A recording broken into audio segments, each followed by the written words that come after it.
Empire of Ashes, Episode 5, The Name, written by Mia. Tomas Vela died with a name on his lips, and the name was not the one I had built 3 months of hatred around, and I knelt on the floor of my father's old harbor office holding a dead man's hand and felt the entire architecture of my revenge come down around me like a building with its keystone pulled. Salvatore Marchetti. Dario's father, the old Don, the man who had built the Marchetti empire out of heat and force across 50 years and then, 8 months ago, had the decency the rest of us were still waiting on and died in his bed, which meant that the man who had ordered my father ruined and then killed, the man I had married into a house to destroy, the man at the bottom of my father's terrified cipher, and the word proof underlined twice, was already in the ground. Beyond my reach. Beyond anyone's.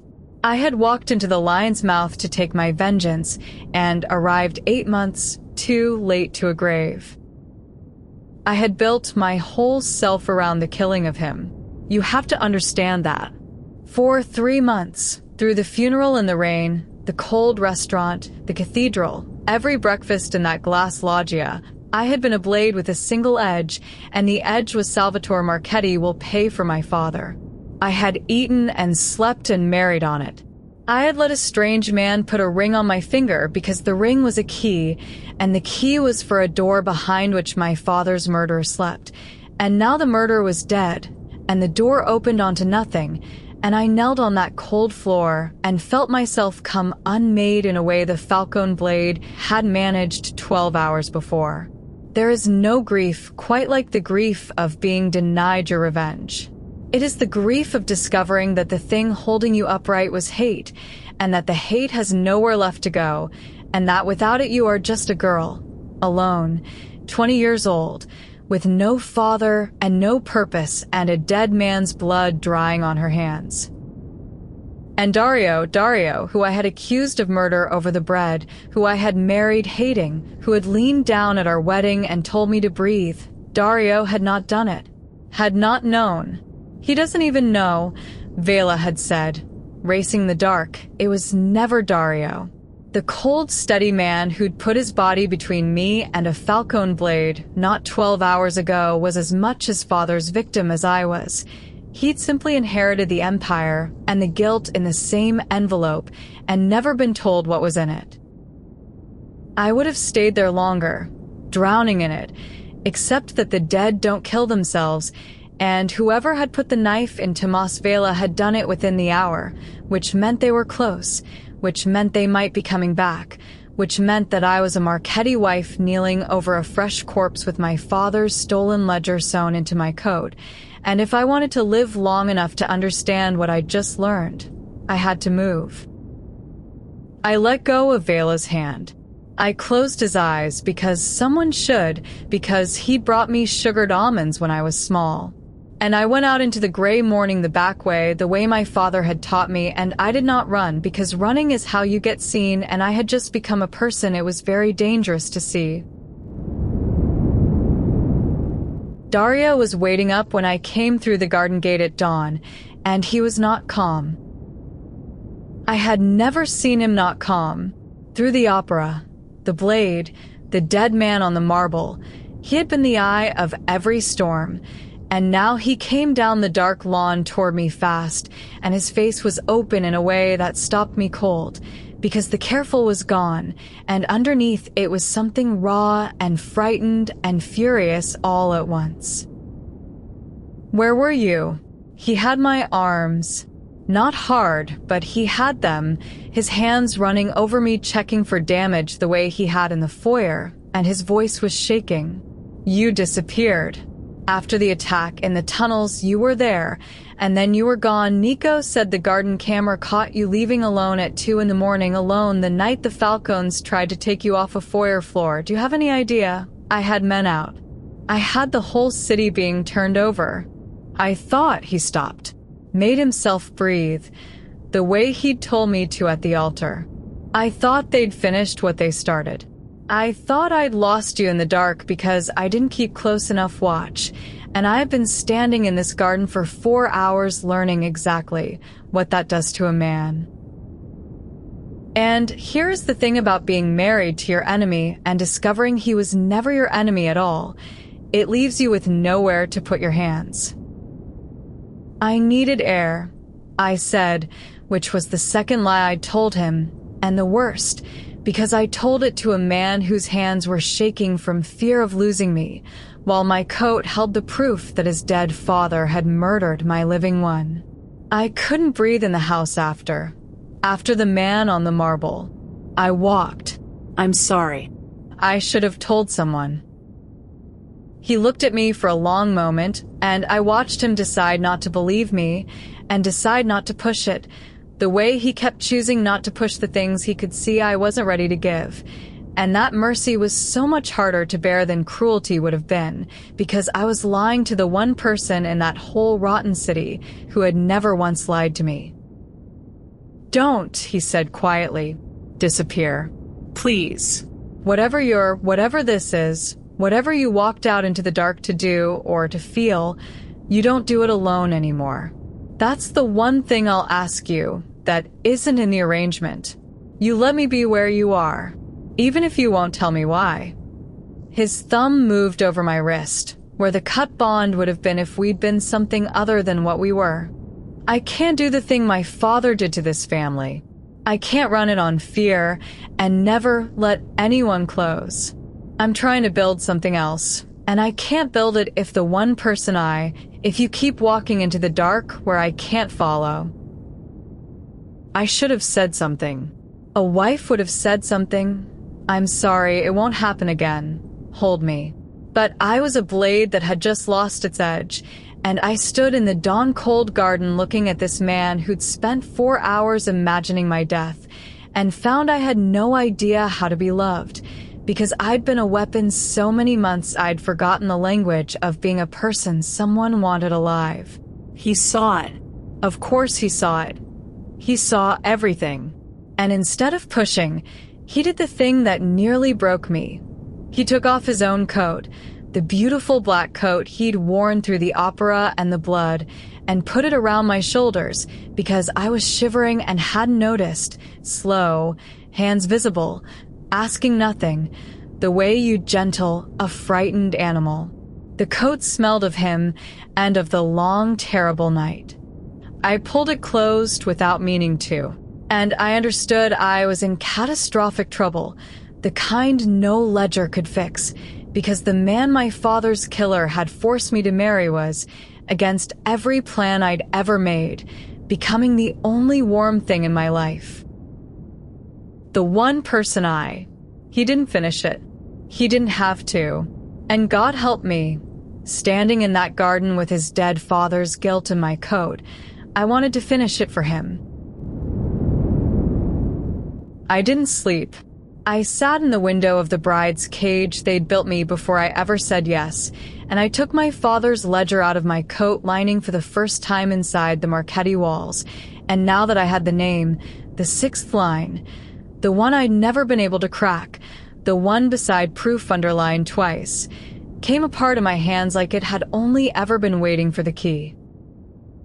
It was not a confession of my father's murder.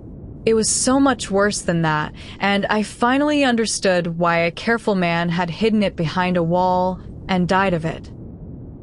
My father hadn't just discovered that Salvatore Marchetti was bleeding him. He discovered why the old Don needed money badly enough to bleed a dozen honest shippers in his last years, that the Marchetti Empire, the thing the whole city feared, had been hollow at the end, mortgaged in secret to the Commission and to the Falcons both, played off against each other by a dying man too proud to show weakness. The proof in my father's ledger wasn't a weapon against the Marchettis' strength. It was a map of their weakness, the exact shape of how broke and how exposed and how killable the family really was, and if it ever reached the Falcons, they would not need a war. They would simply walk in and take everything and put every Marchetti in the ground, starting with the new young Don who'd inherited his father's debts and never been told their size. Starting with Dario and Sofia. the girl who'd brought me the Milan dress and told me to be cleverer than I thought I needed to be. I sat in the dawn with the thing I'd come for finally in my hands, the weapon that could end the Marchetti family, the vengeance I'd married into a house to take, and understood that it had curdled, in one night, into the exact opposite of itself. It wasn't a sword anymore. It was a bomb with my own new family sitting on top of it, and I was the only person alive who knew the fuse existed. I thought about burning it. Sitting in the gray window with the thing in my hands, I thought about holding my father's ledger to the lamp and letting the proof that could avenge him become ash, because keeping it was keeping a loaded gun pointed at Dario's head, and Sophia's, and my own. And I couldn't. My hand wouldn't do it. Not because I still wanted vengeance. The vengeance had died with Salvatore in his comfortable bed, but because it was the last thing my father ever made. He had spent the final frightened year of his life building it, in a cipher of his own invention behind a wall, and he had died with it underlined twice, and burning it felt like burying him a second time with my own two hands. So I had a weapon I couldn't use and couldn't destroy, in a house full of people it would kill, and a husband I was falling for who would be the first to die if I was clumsy with it. 3 months ago, I'd have called that a good morning's work. Now I only felt sick and tired and 19 kinds of trapped, and underneath all of it, traitorous and growing, something almost like the wish that I had married Dario Marchetti for no reason at all except that, once, at an altar, he'd told me to breathe. Nico found me at breakfast, because of course he did. Dario had gone to deal with the body, Vela's body, which had been found by the harbor police at dawn, and which the family would now have to manage, the way they managed everything, with money in the right pockets and a story for the papers. So it was Nico who sat down across from me with his boxer's patience and his flat, cold eyes, and poured himself coffee he didn't drink, and watched me with the particular attention of a man doing arithmetic. "Bad business, the lawyer," he said. Vela. "You knew him, didn't you? Your father's man." He let it sit. Robbery, the police think. Office turned over. Strongbox emptied. Terrible thing, this city. Another silence, longer, and I made myself eat, made my hands stay steady on the cup the way 3 months of practice had taught me, because Nico was not a man you flinched in front of. "Funny, though," he went on gently. "The camera on the garden gate. You leaving 2 a.m. The lawyer, dying across town about that same hour. A wife who needed heir." He smiled, and it did not touch his eyes. "I've served this family 30 years, Mrs. Marchetti. I served the old Don before I served the young one. And the thing about serving the old Don for 30 years is you learn to notice when someone's gone looking for the things he buried. He buried them deep, Salvatore, for good reason. And I made him a promise at the end that I'd keep them buried, whatever it took, whoever came digging. Even now.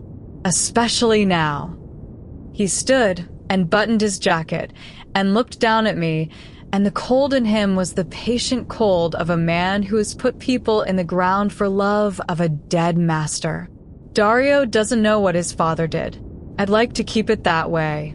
The boy's trying to build something clean, and a clean thing can't carry what I carried for the old man. So whatever you found in the dark, Mrs. Marchetti, whatever your father wrote down before he died, you and I should talk about where it is. Soon. For everyone's sake. Before someone digs up something that gets this whole family killed."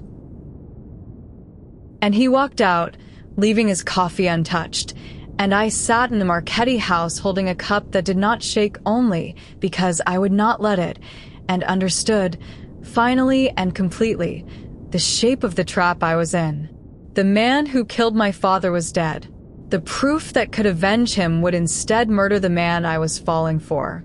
And the one person in the house who knew I had it was a 30-year killer who'd sworn a dead Don to keep it buried, and who had just, very politely, told me that he knew and that he was patient, and that patience has a bottom. I had walked into the lion's mouth carrying a torch, certain I was the hunter. I was beginning to understand I had never once, from the very first day, been the most dangerous thing in the room. To be continued. That was episode 5 of Empire of Ashes. If this one has its hooks in you, the next episode is already waiting. Subscribe so you don't miss it. The complete book is on Amazon, and early episodes plus Dario POV bonus scenes are on my Patreon. Links are in the description. I've Mia. Thank you for listening.